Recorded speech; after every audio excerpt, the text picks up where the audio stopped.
Mi nombre es Emerson Guayanca, soy el gerente de servicios de Flottbek Perú. Es un día especial para nosotros porque hoy inauguramos este nuevo local. Es un local completamente para brindar el servicio que necesitan los clientes.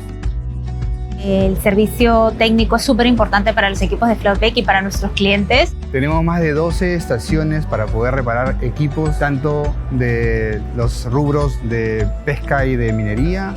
En el Perú llevamos varios años ya trabajando en minería, tenemos equipos desenvolviéndose de forma eficiente en este sector y ahora con el taller implementado, con mucha más tecnología, con repuestos a la mano, estamos preparados para poder atender ese gran desafío.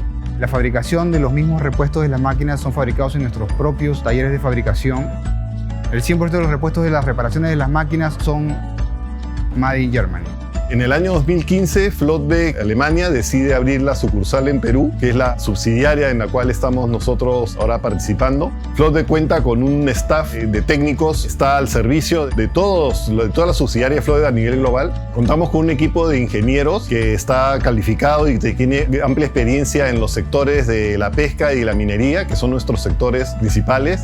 En el tema pesquero, los equipos trabajan durante el tiempo que está permitida la pesca. Los clientes tienen que hacer mantenimiento de sus equipos para asegurar que estén operativos en la siguiente temporada. El taller facilita el poder tener diferentes máquinas, maximizar la capacidad de trabajo y también atender al cliente de manera rápida.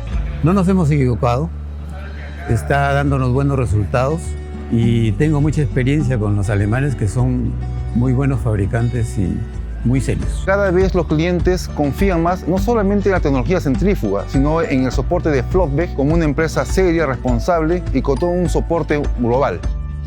El éxito de nosotros es el éxito de Flottbek, gracias al cielo que la relación ha sido muy buena, porque sin esa transparencia, sin esa capacidad de respuesta rápida y efectiva, nunca ni un proyecto va a ser exitoso.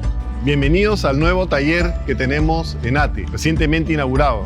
En este local tenemos 1.300 metros cuadrados con 12 bahías, 12 estaciones de trabajo para poder brindar el servicio de mantenimiento que sus equipos Flottbek necesitan.